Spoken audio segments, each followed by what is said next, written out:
Well, hello, internet friends near and far. Welcome to another episode of Parks and Conversation. This is a podcast where we talk about an episode of Parks and Recreation. And the me involved in this includes myself. I'm Jason, and I'm joined all the way across town by my friend Jeremy. Say hello, Jeremy. Hey, it's me, Jeremy. There you are. Oh, How are you man, doing? I am it's so good. So good. The fall is here, Yeah, which is the best. I'm in my fall sweater, just so everybody knows. I'm very cozy. I hope you're cozy listening to this. Yeah, listener, this is a great episode to, start a fire and put on like some flannel or a sweater like Jeremy, and drink some cider because we are going to be talking about season 6, episode 1 and 2, parts 1 and 2 of this episode. It's a two-parter, but it might be streaming together.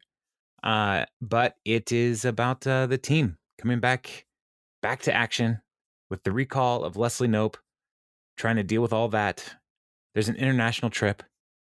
There's news of a baby, and there's a business conflict. It's action-packed. Action-packed. So, Jeremy. Yeah. First impressions of this episode. What would you think? It was long. That is true.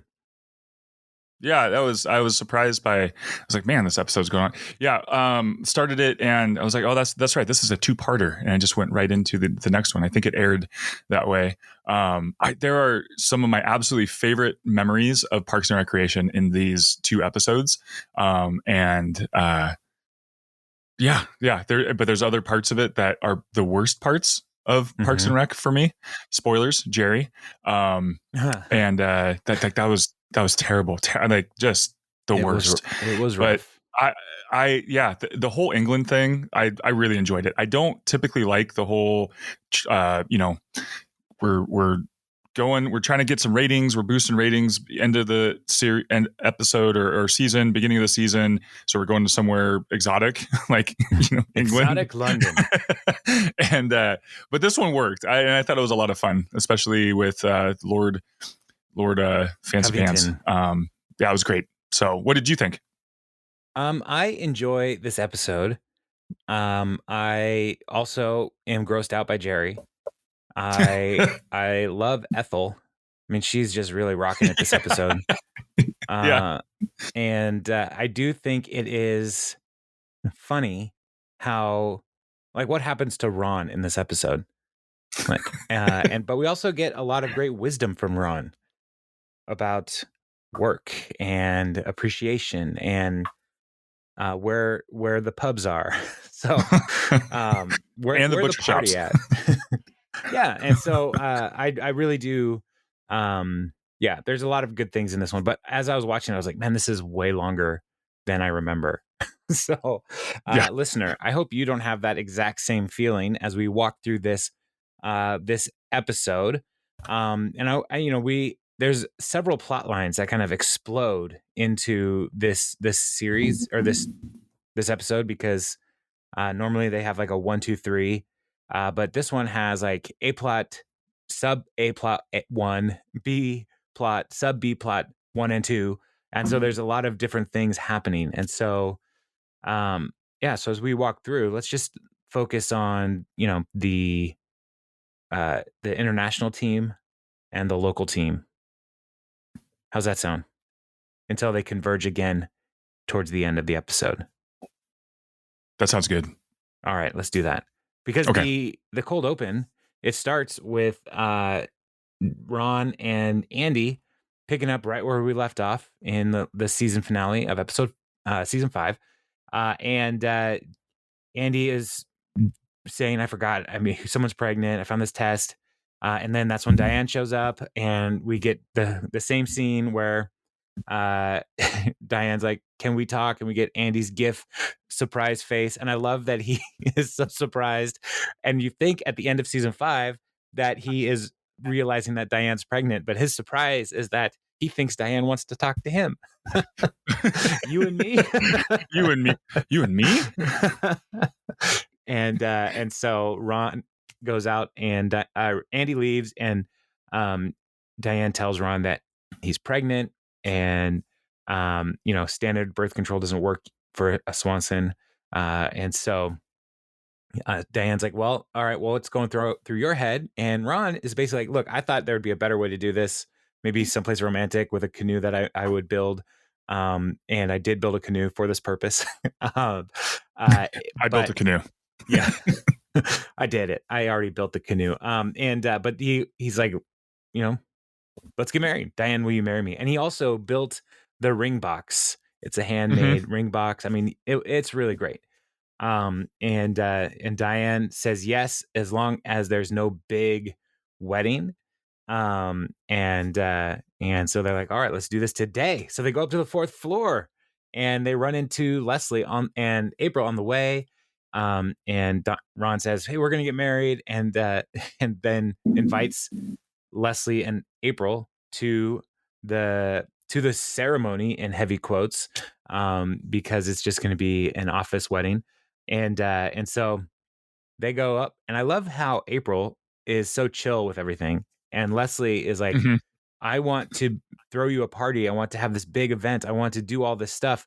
And Ron is just plowing ahead. Like, no, none and of she that. can't. Yeah. Yeah. It's nothing she can do at this point. Like, it's happening, and everything that Leslie wants to do out of her control. And it's fantastic to watch. Right. And so they get Ethel, and they try to explain what's going on, and Ethel's response is like, I don't care. I just need your and then they get a justice of the peace who recognizes Ron, is like, haven't I done a quickie wedding for you before? And he's like, probably. Probably. So then I like the little joke. I like her little Diane's little joke in there about her middle name was oh my gosh, Tammy. Yeah. And then she's like, just kidding. And it's like, Ron's like, yeah, this is she knows me so well. Like that was great. Right. And then Leslie wants to do a speech, and Ron gives her 10 seconds. And her speech is, I love her speech. At first glance, it may seem as though Ron Swanson and I have nothing in common, but Webster's dictionary defines friend time. And he's just like, I could tell where you're going. It was going to be beautiful. So yes. So they're married, and everything is wonderful. Leslie has been cutting up paper, and as they're leaving, she's like, pretend this is rice. And she throws it up in the air over them, and they leave. And she's like, that was beautiful. The reception will be held in each of our individual houses alone. Yeah. Yes. Ron's married. That sounds like an excellent reception. I take your cake and leave. Oh, man. Yes. I know we've already talked about cake and weddings and stuff, but I do think that I would be so happy if I went to a wedding and they just gave me a to-go box. Thanks for coming. Like, hey, I know you don't want to stick around. You're right. Thank you. This is the best wedding ever. I'm so happy for you, and I'm happy I'm leaving. So I think by the time we end this podcast series, we will have solved weddings. I think so. Are there more? More weddings? Yeah. In this oh yeah. Yeah, there are. There are a couple more weddings. Yeah. So we'll have ideas about those as well, and proposals. So all right. So then it kicks back in, and Leslie is trying to solve this recall nope problem. And she's talking about how it's been a month after Ron got married, so there's a lot of time jumps happening, and people have been trying to attack her for weeks. We have Harris there in the protest. Everybody's recalling nope, but Harris is still protesting to legalize weed. And Leslie was even a nope, was a journal, crossword puzzle clue, or answer. The clue was, who's the worst? And the answer is Leslie Nope. And so Leslie has a plan. She's broken everything down to 40 phases, and they're in the 26th phase. No problem too small. And so any problem Leslie's going to try to solve for people. And she starts with the Gretel, who has had problems with finding a mayonnaise in a sandwich in the park that didn't have mayonnaise on it, as well as her dog drinking from non-drinking potable water and the dog getting sick. Gretel just has problems. And so she's complaining to Leslie about the slugs everywhere on the sidewalk in front of her house. And she wants them gone but not killed. So She wants them mildly inconvenienced. yeah, I'd like them to just get lost, is what Gretel is wanting. And so Leslie's like, all right, we'll problem solve this. So yeah, so she's has to deal with all that nonsense. And then as she's walking in the hall with Anne, Chris shows up and asks about how the fight's going, and Leslie says she's really tired. But Anne is like, let's keep going, let's keep doing this. And Chris is amazed that there's a slug infestation. She's like, we live interesting lives filled with unexpected challenges. Life is precious, and every day is a miracle. Okay, and then he sprints out of there.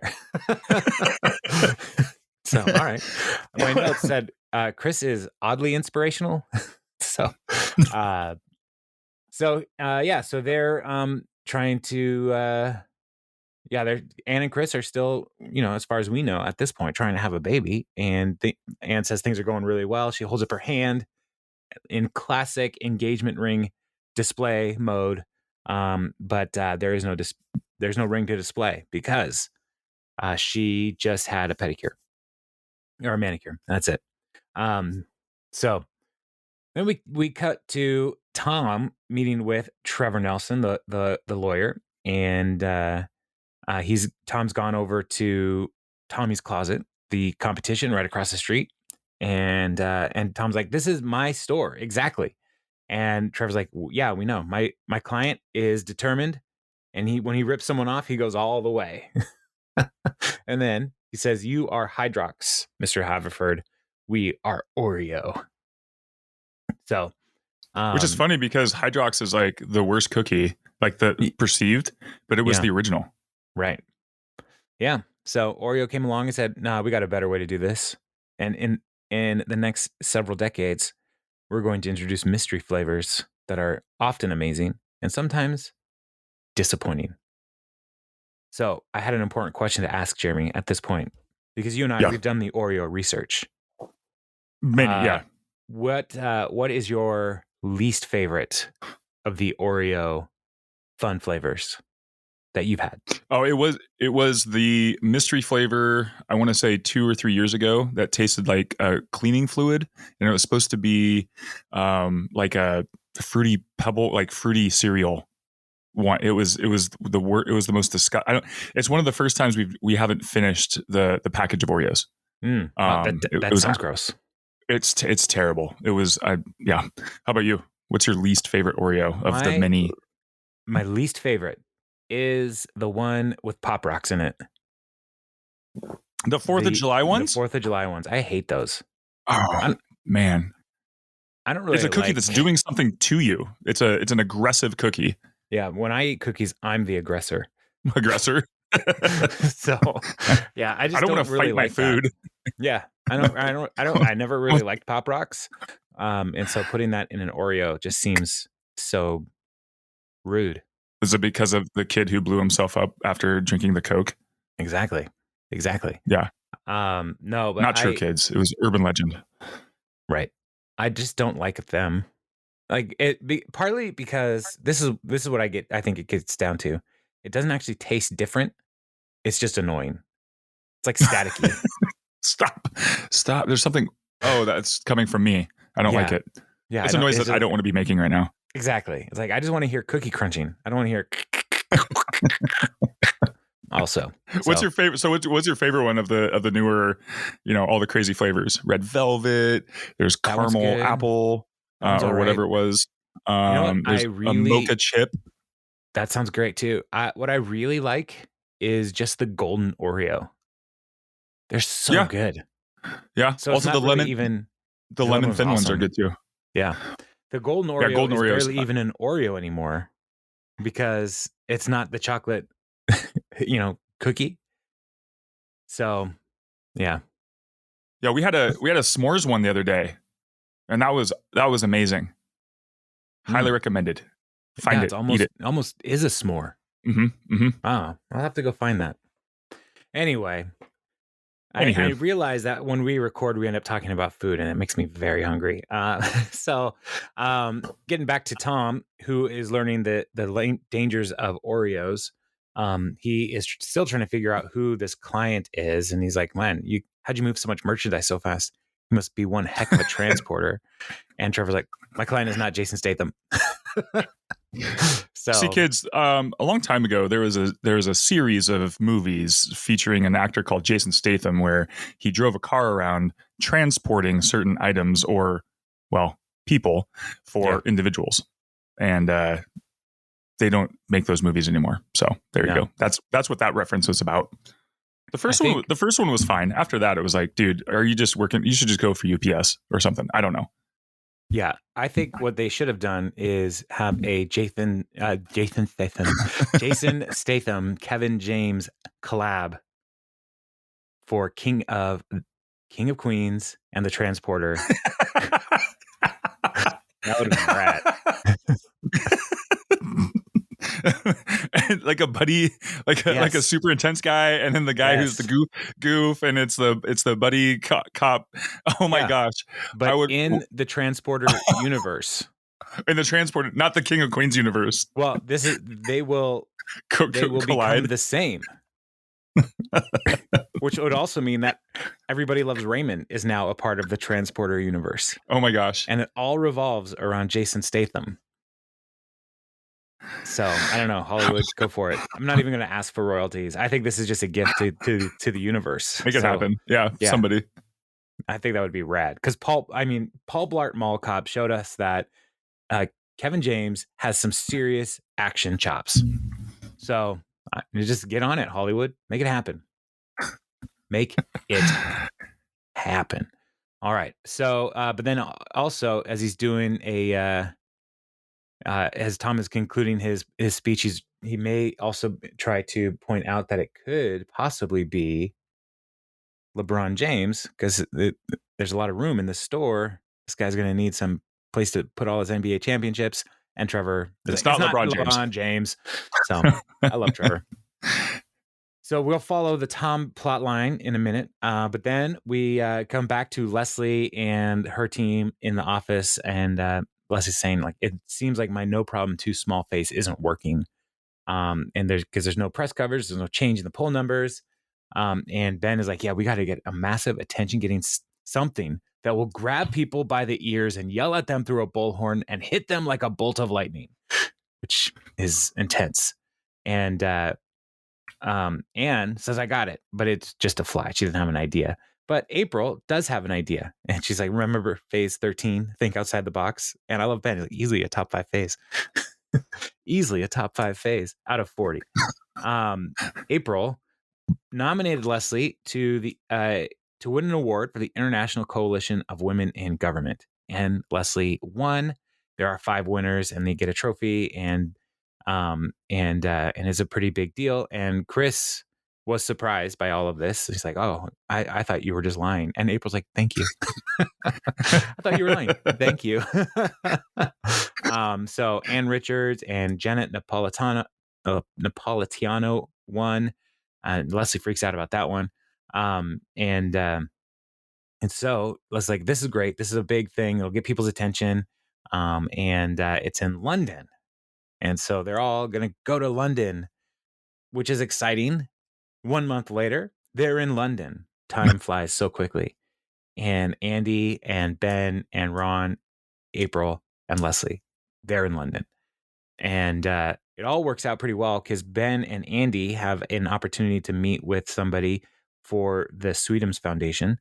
And April is with Leslie for her award ceremony. And Ron is there because Diane thought it would be a great honeymoon to go on this trip together. But Diane got really sick with morning sickness and she decided to stay home, but insisted that Ron go and take pictures. And which like one, I mean, we both have been married to women who were pregnant. Morning sickness sucks. but I don't think there is any amount of morning sickness that would make my wife not go to London. I don't know. I don't And buy it. conversely, I don't feel like either of our wives, so therefore I'm just projecting onto most people's wives who are pregnant, wouldn't just say, yes, please leave me while I'm feeling my worst, Right. to go to London to take pictures so I can see things that I could look up online that I don't care Yeah. about. Right. Now, I understand that Ron in Europe is hilarious. For sure. So I just wish Diane would have also been there, because Hmm. I think that would have been a good counterbalance to Ron. But maybe, I don't know, whatever. Maybe they just couldn't get Lucy Lawless another episode in her contract. I don't know. She was a holdout, Or there are only, yeah, and there are only so many seats on the flight. I guess. Yeah. And Ron, his attitude about all of it is that and Ben is Andy is like, I can't believe we're in Hogwarts, and Ben is like, that's Buckingham Palace. Hogwarts is fictional. You do know that, right? It's important to me that you know that. And he just kind of shrugs it off too, which is great. Yeah, Like, like, yeah, whatever. is it? Is it though? And Leslie's got this whole plan about this tour trip and about history and everything. And Ron's response is, history began on July 4th, 1776. Everything before that was a mistake.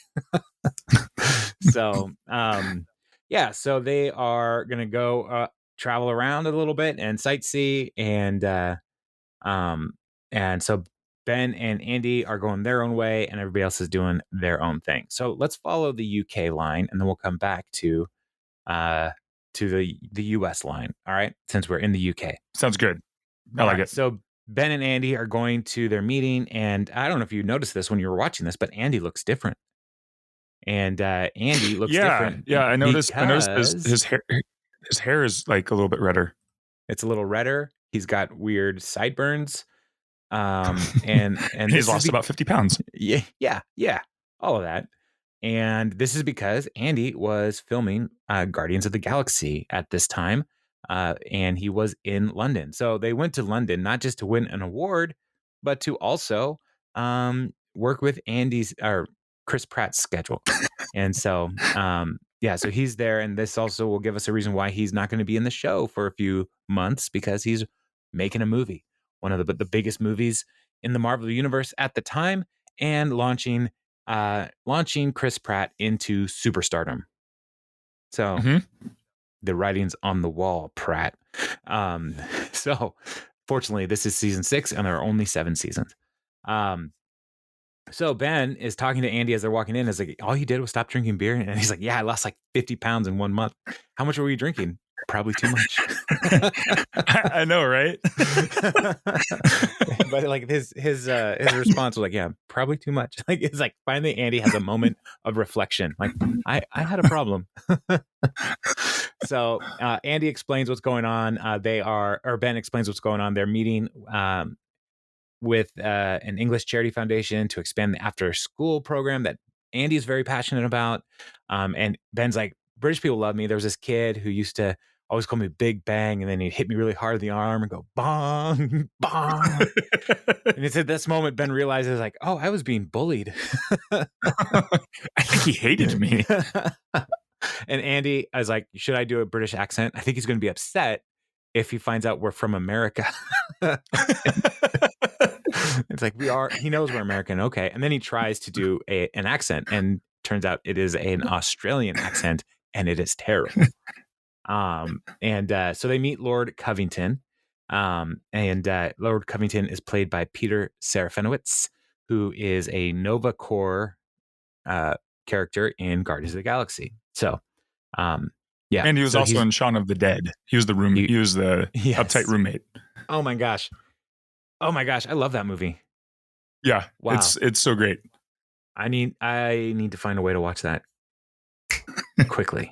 That movie is really good. Yeah. Also, Hot Fuzz is very good. Hot Fuzz is fantastic. It's probably my favorite of the trilogy. Really? Yeah. I don't know. I know. I mean, it's between Shaun of the Dead and Hot Fuzz. At World's End is fine. But man, that's a tough one. Because in Shaun of the Dead, he's like throwing records at the zombies. That's true. So stupid. Yeah, I don't know. Hot Fuzz. Yeah, Hot Fuzz. Yeah, it's a tough. I think if it depends. Like, are you feeling like zombie movie or cultist? Like, Cultist buddy cop movie. Cultist buddy cop movie. Yeah, it just it depends upon the genre that you're feeling that day. Yeah, man, that's. Oof. I mean, and fortunately, there's many days in the week. So, so they introduced themselves to Lord Covington, and Lord Covington says, the proper mode of address would be Your Royal Excellency, Lord Edgar Darby Covington, 14th Earl of Cornwall upon Thames, 29th Baron of Hertfordshire. And he's like, no, just kidding. It's a ridiculous name. Please call me Eddie. And Andy's like, oh, man, I thought that other name must have been a stupid joke.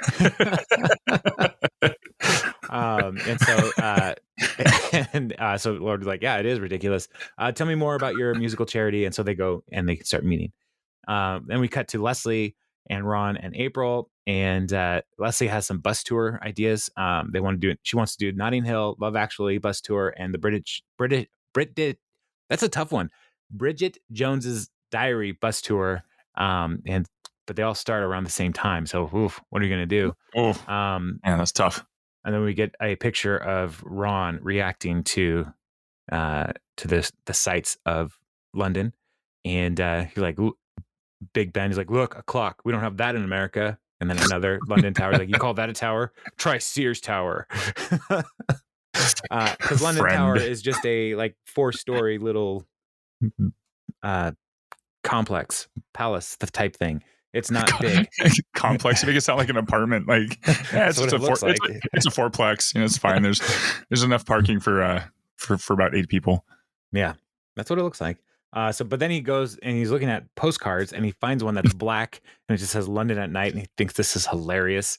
And he tries to buy it with American currency, and the guy's like, oh, we don't take that. He's like, of course you do. This is the most wonderful piece of paper in the world. He's like, no, we're not going to take it. So he's like, fine, enjoy the fact that your royal overlords are a frail old woman and a tiny baby. Because at the time, Queen Elizabeth was still alive, and they're William and his wife Kate, I don't know. They had just had their baby, so that's that.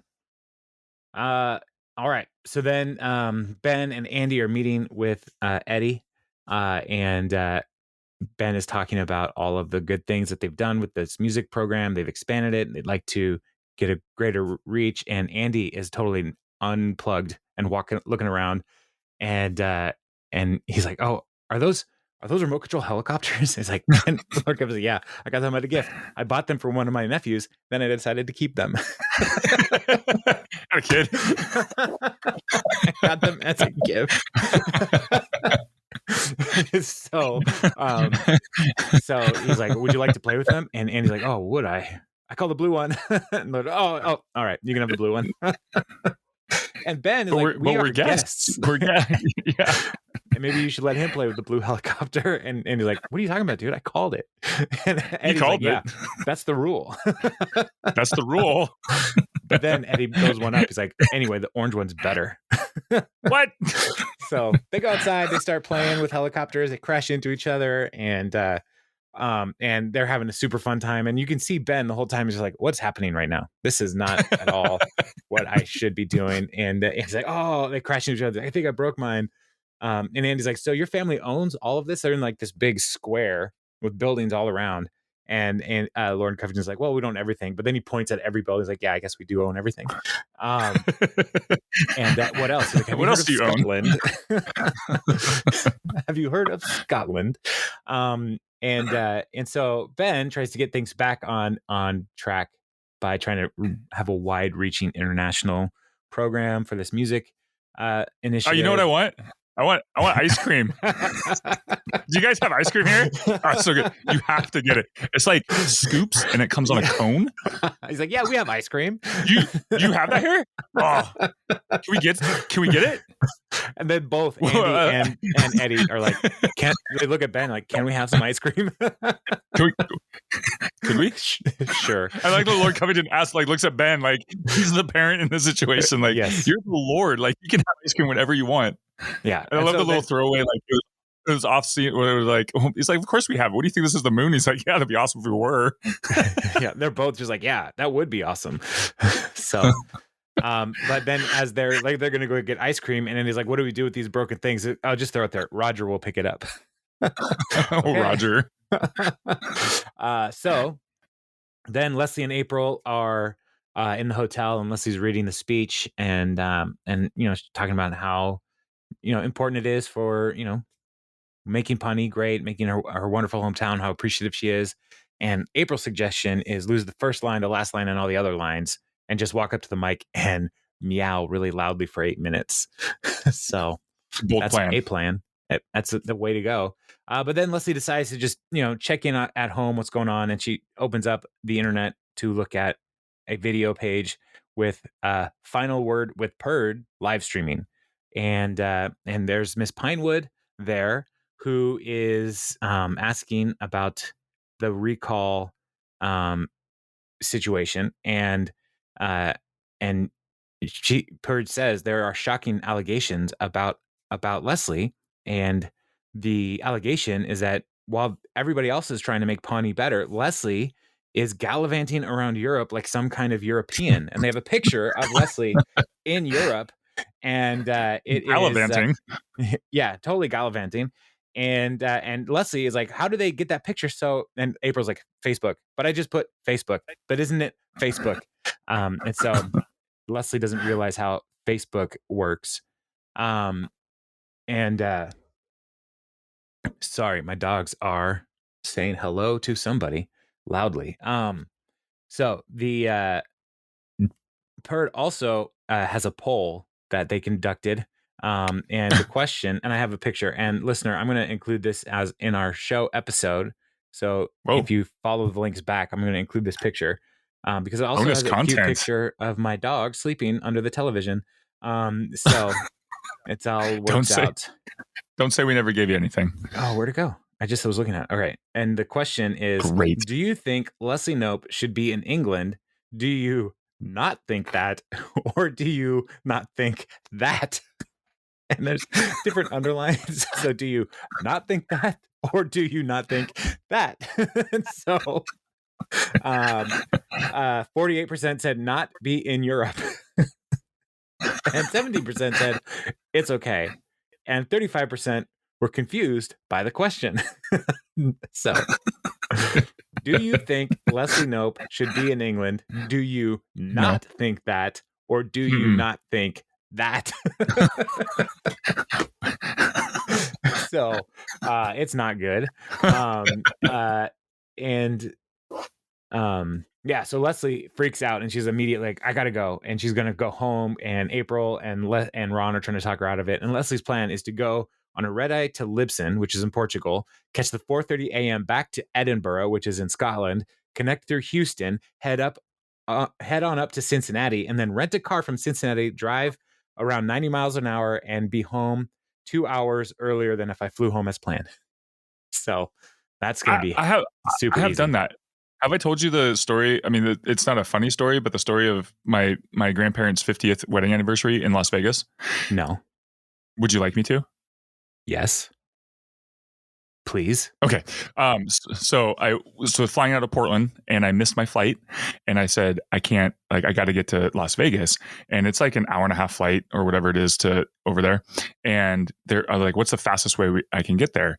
They said, well, we can get you there an hour before you were supposed to get there, but you have to fly all the way to Atlanta, Georgia, and then come back straight. So I flew out an hour later. I flew out to Atlanta. There was a half-hour layover, and I flew all the way back to Las Vegas, and I was there an hour before I was supposed to be there from my original flight. So totally worth it. And I got to visit Atlanta. What? Yeah, that's a true story. Yeah. How? How did you miss a flight? I got there late. You got there late. But I got there late, so I missed flight. Just from Portland to Las Vegas. There's no way. There's no way that did you go like over India, like direct route to? I don't understand how that could possibly work. Oh no! Sorry, I'm sorry. Okay, no. Oh yeah, See, this is why I'm so good at storytelling. There wasn't another flight, I guess. That's so not an hour before my original one. That's right. Thank you for correcting that. It would have been an hour before the next available flight. Sorry, that's Oh, that's okay. that's the key right there. Because it's like you said, it's an hour and a half flight I from don't know, Portland but I got to there an Las hour before. Vegas. Yeah, half hour. It was a very fast plane. I was Yeah. like, there is no way you could get to Atlanta in under 5 hours. So That would have been a better story, but unfortunately, no. It was yeah. the next available flight to Las Vegas. So there you go. Breaking news: record-breaking flight to Atlanta, and back to Las Vegas. yeah, yeah. What would have been 10 hours was shrunk down to 1 hour. That's amazing. All right, that makes so much more sense. Okay, all right, Anyway, good. keep All going. Right. So, yeah, so they are able to keep Leslie from doing all of this terrible travel that she has planned. And so they're like, you need to just get some perspective, calm down, and let's like, all right, yeah, let's go walk past Colin Firth's house again. So, who is that? yeah, I don't know how that would calm anybody down. So they get to the award ceremony and they're cheering some people on. And Leslie's like, wow, that's a really big cheer. And April points out that it's Khan Gordzol from Mongolia. And she was the mayor of their town, then the police chief, and their best Wolverine wrangler. Which means they have multiple Wolverine wranglers. Yeah, she's the best. And then so April's going to go meet her. And then April meets Uli Danson, who is played by Heidi Klum. And I was like, oh, your face is perfect. It's so symmetrical. And Uli's like, oh, yeah, I'm from Denmark. We're all like that. So, Uli's house, our home, is wonderful. They love her. They made her a statue out of goat cheese. And Leslie is not that way. It's a wonderful town, and she says they hate me. They're trying to kick me out of office. And instead of a statue in her honor, one time they made a pinata, and everybody in town came to hit it, and they filled it with broccoli, just to add insult to injury. So, and hey, but at least they knew that she hated vegetables. Yeah, right. Yeah, they knew that, and everybody hates vegetables and Pawnee, so it all works out. So Uli is like, I don't understand your situation really at all. And then we cut to April talking to how do you say her name again? Con Gordzel, who was played by Sandra from Superstore. Yeah. As I was watching, I was like, who is that? And then it's Sandra. It's Kaliko. Kaliko. That's her real name. Oh, yeah. I've only run through the Superstore one time and I didn't catch that. So, oh, that's okay. I just looked it up on IMDb. Oh, perfect. And so then, Andy and Ben and Eddie are back in Eddie's office, and Andy's like, say it again. And Eddie says, aluminium. and Andy laughs, and Ben's like, okay, you say it. And he's like, it's aluminum.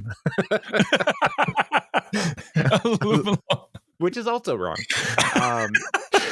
And Ben is just perplexed, like, what is happening here? And he's like, look, I'd like to talk more about the program. And my wife is receiving an award, and I really need to get over there. And Eddie's like, yeah, of course. Here's the thing, I don't know what I'm doing.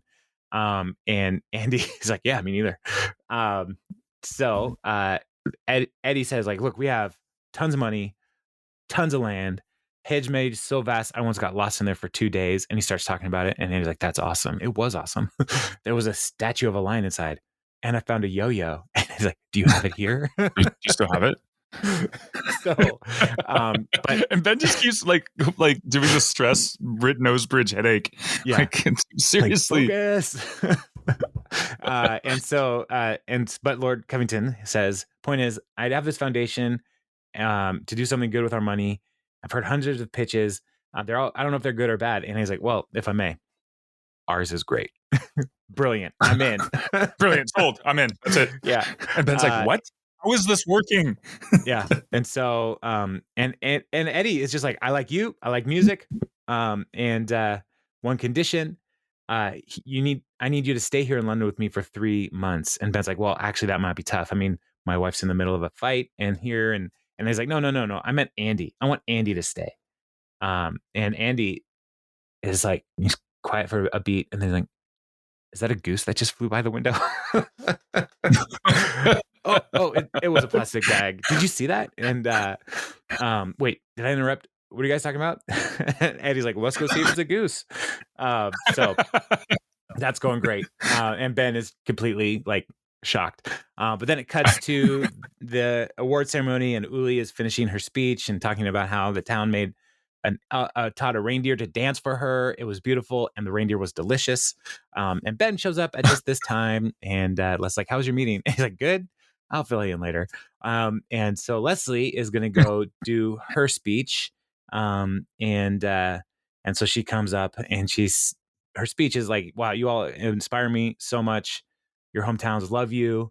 And it's just really great. And I've been a public service for a long time, and I clean slime out of rivers and remove slugs from people's yards. And they hate me. They're trying to recall me. And the speech continues to degrade down this way. And she ends up saying, like, my town is full of peepee heads. So that's end of speech. And April's like, woo, that's my boss. Yeah, but Leslie afterwards, Ben's like, that was a little rough, and he's like, whatever. It's how I feel. This stupid, ungrateful town, and we're 4,000 miles away. Who's gonna know? Is basically where she's at. And then Jerry calls, and I love that she picks up the phone and is like, Leslie, it's Jerry. Jerry who? Garbage.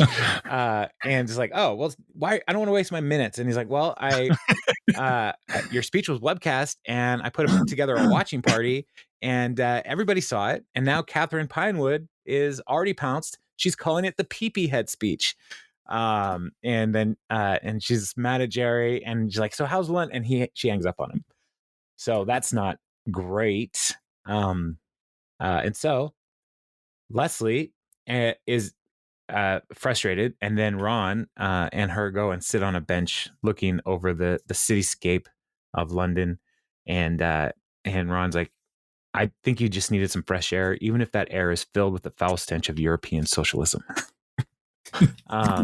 And this is where we get the Tell us how you really feel, Ron. This is great though. Like Leslie's like, man, Punny has been pissing me off lately. And Leslie's like, you're the adult. When your kid screams, I hate you, you don't yell, I hate you back. And like, you have to be the grown up. And you chose a thankless job. You can't be upset when nobody thanks you. And then he also points out that April thanked you. She nominated you for this award. And Leslie's like, well, she does that all the time.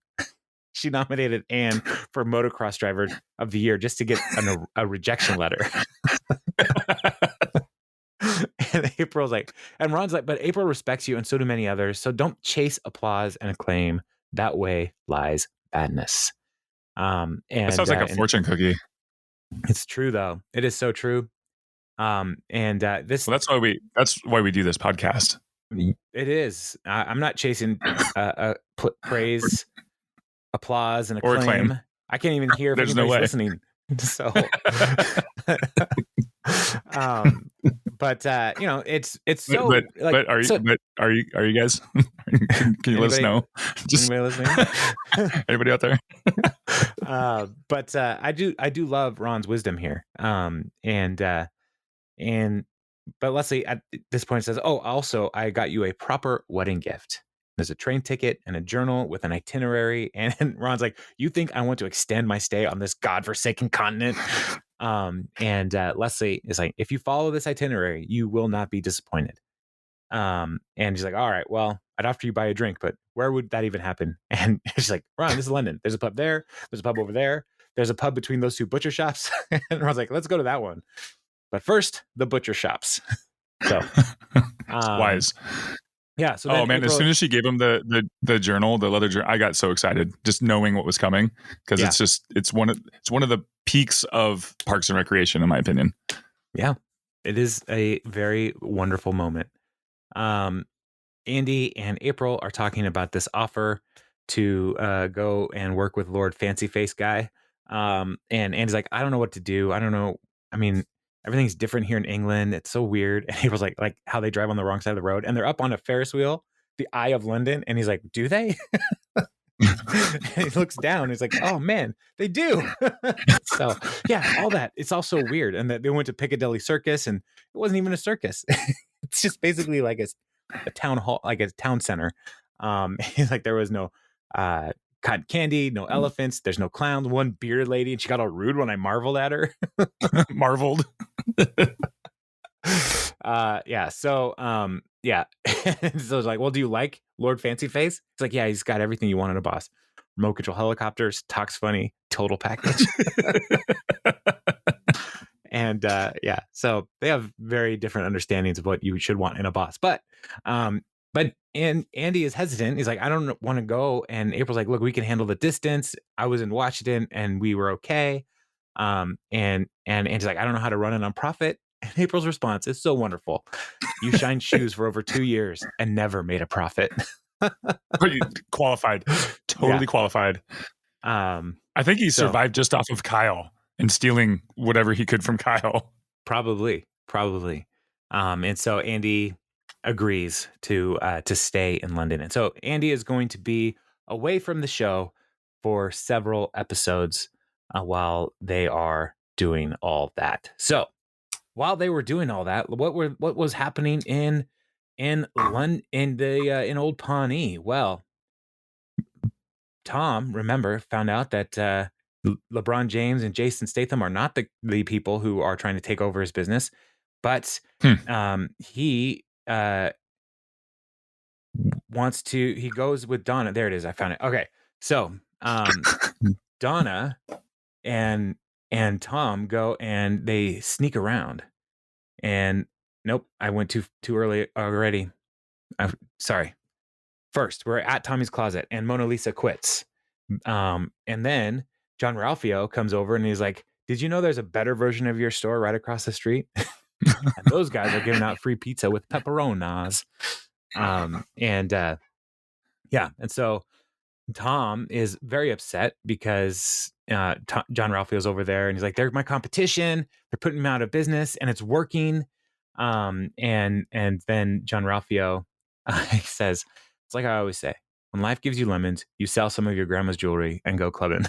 Mm-hmm. Mm-hmm. So that's not great advice.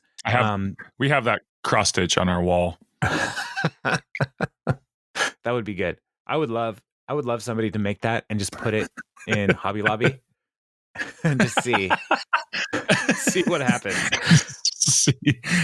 Oh man, it's like a low, it's like the knockoff version of a Banksy prank.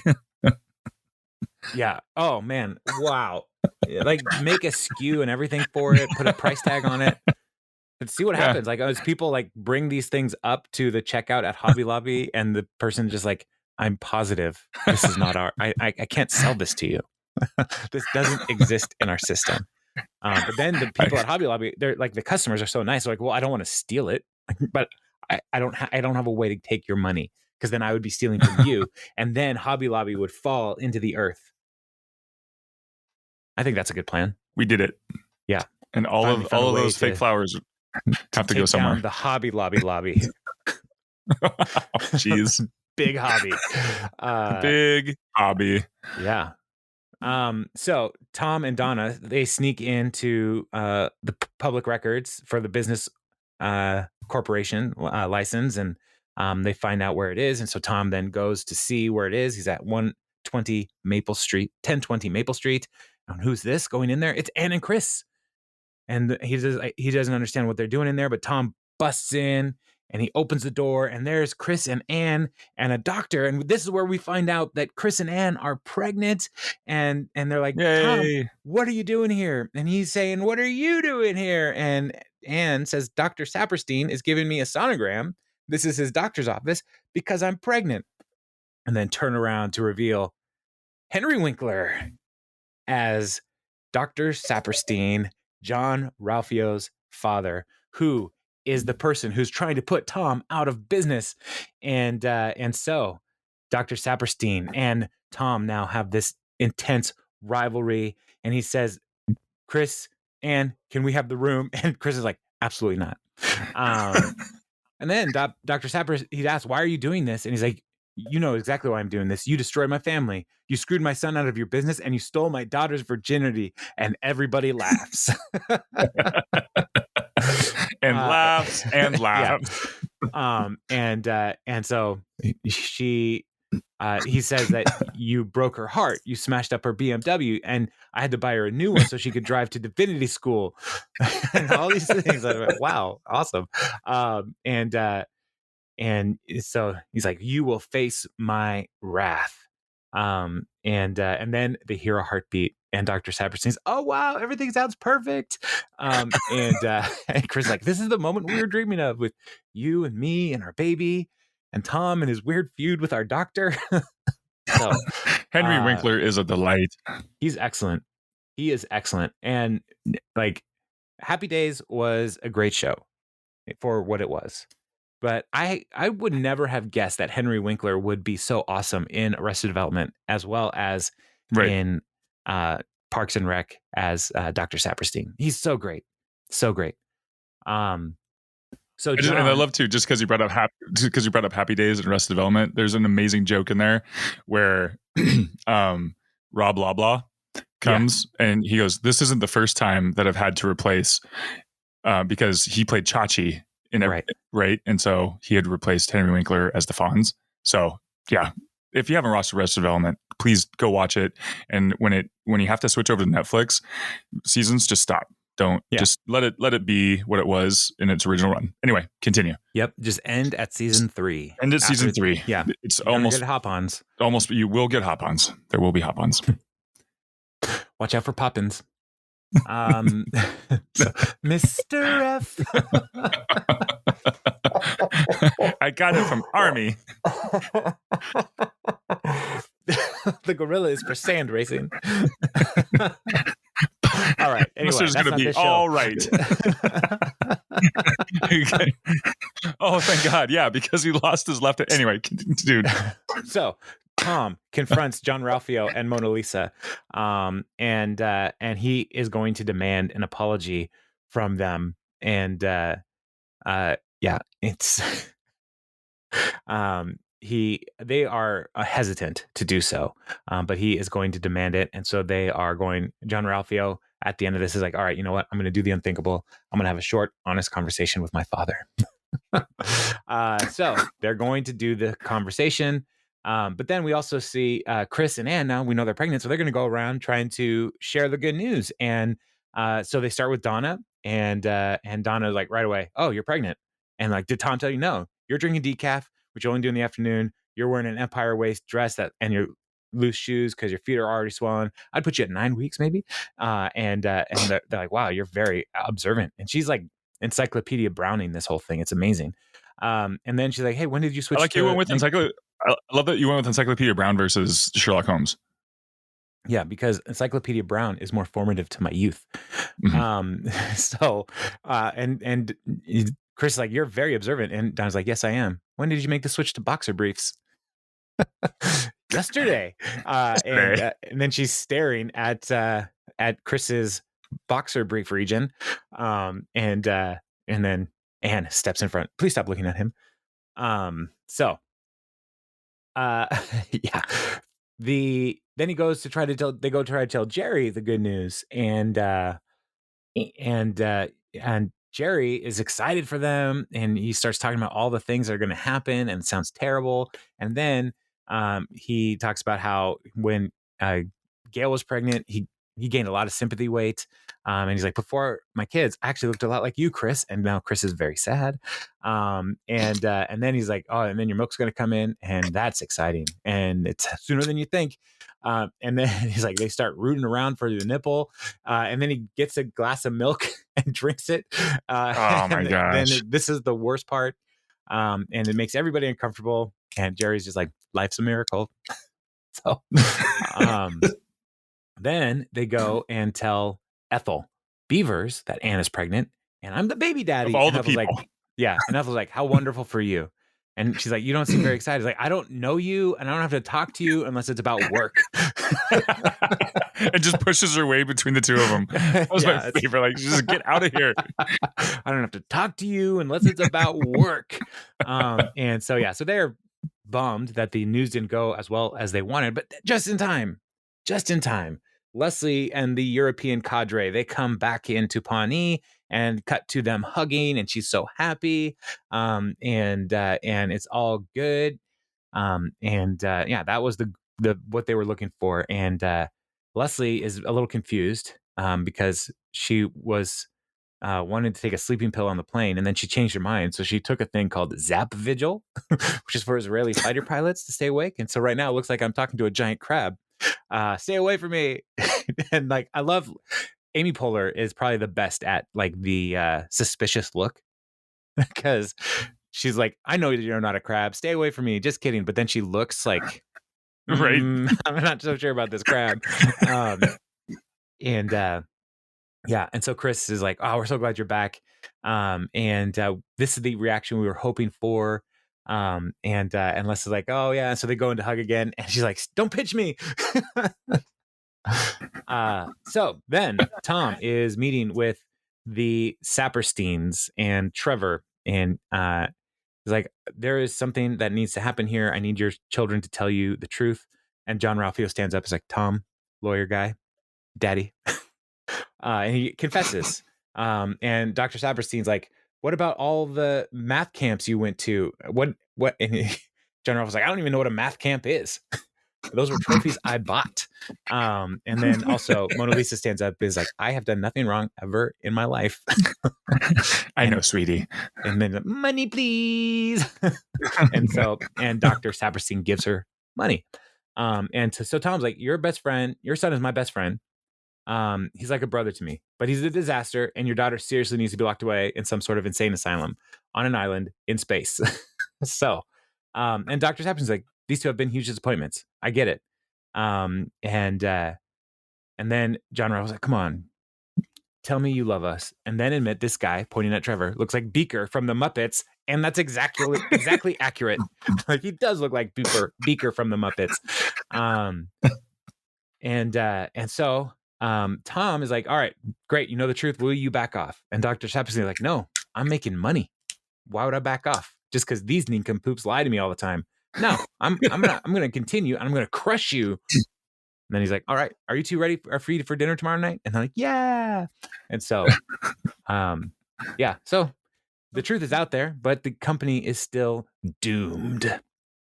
So, Leslie and April are talking in front of Gretel's house, and April is like, she's kind of bummed that that Andy's gone, and and she's like, "Yeah, we'll be fine, but are you going to be okay with Ben still here?" And he's like, "I think he's after your money." So then Gretel comes over, and Leslie says, "Hey, we were we met somebody in London from Mongolia, and she had some ideas on how a humane way to get rid of the slugs. You sprinkle coffee grounds in the affected area, it drives the slugs away." And Gretel's like, "I didn't want all the slugs gone. I wanted most of them gone." So I was like, "Well, we'll put one slug back." There's no winning. Yeah, Gretel's the worst. And April's like, "Why are we even doing this?" And Leslie says, "We don't do it for applause. We do this because it helps people." And Leslie's like, "Doesn't that bum you out?" April says, "Doesn't that bum you out?" I was like, "Yeah, it would be nice if people appreciated me. But that's the job: wiping slime and shoveling slugs." And then she's like, "On to the next complaint." And then we cut to Ron as he's going through the train station. Is like, "Where are you sending me?" Nope. And so he's on a European adventure by himself. Fortunately, they speak mostly recognizable English everywhere he's going to go. So then Jessica comes in, and she's got 4 corgis that were a gift from Lord Edgar Covington. And so Ben says Andy's going to stay there for 3 months. And I hope he's okay. He sent me an email. I guess he got on the wrong train and he's lost. And it cuts to Andy, and it's like, this isn't right. And it pans out, and he's at Stonehenge. So I don't know how far Stonehenge is from London, but it seems like not great. And I love that he says like none of this looks familiar. Like, yeah. It's Stonehenge. How does it not look familiar? And so then they need to go to a meeting, and And Jessica gets up, is like, come on, sugar butt. And Ben is thinking he's talking about one of the 4 dogs. Is like, which one's sugar butt? That's you. Come on. And he's like, that is wildly inappropriate. So It's true. then we cut to Tom and John Ralphio talking, and he's like, do you think your dad's ever going to give up? He's like, I doubt it. He never gives up on anything except for my mom. When she turned 30, he was like, get out. And Tom's thinking about quitting. Sapersteins are the worst. Yeah, and he's thinking about quitting, and John Ralphio says, no, don't do it. You're Tom Haverford. You're an idea man. And he convinces him to keep working. And John Ralphio was like, it's a win-win for me either way. Either my best friend emerges triumphant, or my dad beats you, and I get all that money when he dies. So, yeah, John Ralphio just knows just how to comfort somebody. And then we have Anne and Chris, and they're talking about all of this baby stuff and how overwhelming it is. And Anne says, this baby is the size of a green olive. Isn't that wild? And it's like, wow, a green olive. I would have preferred a chickpea or a cherry tomato. And we find out that as they're talking, they're like, you know what? This is our baby. This is our special thing. And Anne says, Olive's kind of a cute name if it's a girl. And he says, I would have preferred chickpea because it's lower in sodium. Yes, exactly. So I don't know if sodium content went into naming conventions for your children, but I know it was not a part of mine. No, it was not. All right, good, wise. So then April comes to Leslie's office, and they're transitioning into a new phase, 48-hour roadkill scrape-a-thon. And April is reading the letter that she wrote for Leslie to this committee. And while she's reading this letter, which is wonderful, it's so nice, we also see Ron on his journey into the hills of Scotland, on the adventure that Leslie sent him on. And all the things she's saying about Leslie in this letter, like talking about trying to make her friends happy, improve their lives. Like Ron is the example that she's doing this for Ron. And it is really wonderful. And then she signs the letter, sincerely, Satan. So, yeah. And so as Ron looks up on the boat as April is reading this letter, and you see on the side of a building, Lagavulin, which is his favorite whiskey. And so then we get to Ron talking, and he's like, all my life, I've avoided Europe and its multitudes of terribleness. But much to my surprise, there's actually one place in Europe that is worth seeing, these tiny islands off the coast of Scotland. And so he's like, this was worth the trip. But then there's one more thing that Ron is supposed to do, and he needs to go and climb up the cliff sides and read this poem from the great Scotsman, Robert Burns. And then he reads it, and as he's reading, it's a beautiful poem. And you could see he's like getting emotional, and he closes it, and he's like, I don't know what she thought I'd get out of that. So, yeah. And then the end, we cut to Ben and Leslie sitting on the bench in front of the mural with the wildflowers, their favorite place. And they're excited to be home. And Leslie says, I love Pawnee, but London is amazing. And Silkeborg sounds amazing. Mongolia sounds amazing. And Ben points out their mayor is a professional Wolverine wrangler. So maybe not as amazing. But Leslie's like, maybe we should travel more, expand our horizons. And Ben's on board with that as well. Let's see where this leads us. And then she's like, oh, I got you something. And she bought him a traditional barrister's wig. And she's like, wear it for me. So, for, romance. And he puts it on. He's like, hey, what's up? And she's like, immediately, no, not sexy. Failed experiment. Take it off. No. Take it off. Take it off. So, quick. Abort. That's the episode. Man, Jeremy, that was so much stuff. That was so much. We did it. Good job. Good job. Yeah. Where does this one rank on the IMDb.com? 8.55 because it's 2 episodes. Episode 1 was 8.5. Episode 2 is 8.6. So I'm going to average them and make it 8.55. All right. Where does it rank for you personally, as far as, Yeah, I would put it in the 8.4-ish range. Okay. just to be a little contrary. I enjoyed this episode. I do think that Jerry is awful, and I get it Mhm. now why everybody hates Jerry, because that was terrible. Watching him go, oh, I want milk. Oh, no, thank you. Not good. Oh, see, like instant. Like, I can see that now. Thank you. Perfect. Yeah, it Excellent. was bad. It was really bad. You've ruined milk for me for a very long time. Well, you're welcome, because milk is gross. That and my lactose intolerance. No. Yeah. Well, that is the problem for me. So I know some people joke about it, but my toilet would tell you that is no joke. So Wow. yeah, where does this one rank for you, Jeremy?